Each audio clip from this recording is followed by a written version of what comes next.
जबरदस्तीनं अनेक कारखाने बंद पाडण्याचा प्रयत्न केला। मर्जीतल्याच बँकांना निधी दिला जातो चालवण्यासाठी, जे त्यांच्याबरोबर नाहीत त्यांना नोटिसा पाठवल्या जातात।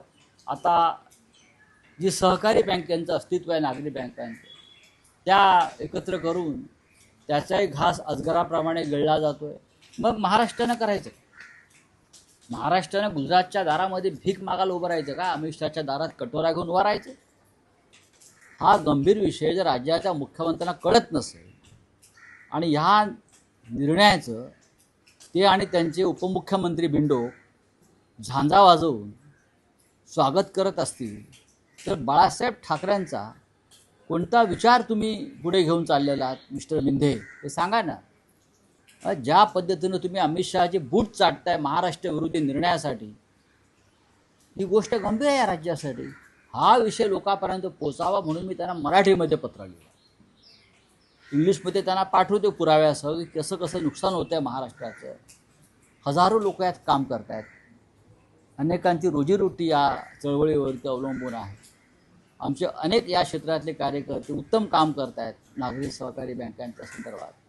पण अमित शहानी ही सगळी चळवळ एका नॉन फिनान्शियल नॉन बँकिंग संस्थेकडे, non banking financial company NBFC बरं का, ज्याचा सहकार क्षेत्राशी कोणताही संबंध नाही, अशा एका कंपनीच्या घशात घालून ते दिल्लीला गेले आणि महाराष्ट्राचे मुख्यमंत्री आणि डेप्युटी CM हे तिथे त्यांच्या कार्यक्रमाला टाळ्या वाजवत बसले। वा वा किती महान निर्णय, वा वा किती महान निर्णय। पण हा महाराष्ट्राच्या सहकार चळवळीचा, बँकिंग चळवळीचा, धनंजयराव गाडगीळ वगैरे लोकांनी जे सुरू केलं काम, त्यांचं अस्तित्व संपवणारा हा निर्णय आहे। ज्यांनी हा निर्णय घेतला म्हणजे अमित शहा त्या खात्याचे सहकार मंत्री त्यांनाच तुम्ही उद्देशून पत्र लिहितात, तर तुम्ही या प्रकरणी न्यायाची अपेक्षा नाही बघा, माझं काम आहे किंवा राष्ट्रपतींच्या निदर्शनास हा प्रकार आणला नाही, अमित शहाना असं वाटतं की मांजर डोळे मिटून दूध पिते आणि त्यांनी केलेला हा प्रकार महाराष्ट्रावर अन्यायाच्या कोणाच्या लक्षात आला नाही। त्याने हा जो प्रकार केला आहे महाराष्ट्रावर अन्याय करण्याचा, त्यांना असं वाटलं की हा गुन्हा पचला आणि त्याच्यामुळे ते तोंडाला लागलेलं रक्त, ओठाला लागलेलं रक्त चाटत परत दिल्लीत गेले, पण हा पचलेला नाही। या क्षेत्रातले 100वर प्रमुख लोक मला आतापर्यंत भेटले आणि त्याने सांगितलं ही अत्यंत गंभीर गोष्ट आहे महाराष्ट्रातल्या अर्बन कोऑपरेटिव्ह बँकांसाठी।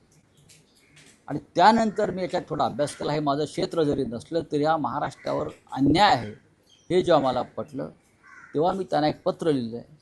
आता मी दिल्लीत जाईन, हे जे बिल मंजूर झालं आहे त्याच्यावर थोडा माझा अभ्यास सुरू आहे की किती राज्यांना अशा प्रकारचा फटका बसला आहे। सर्व काही गुजरातच्या घशात घालण्याचा हा प्रकार। माधवपुरा बँकेचा इतिहास तुम्ही समजून घ्या, ही बँक किती कर्जात बुडाली आहे, या बँकेनं काय घोटाळे केलेले आहेत, या बँकेचं अस्तित्व काय आहे। फक्त ही लाडकी बँक अमित शहांची आहे आणि त्या बँकेला ताकद देण्यासाठी बरं का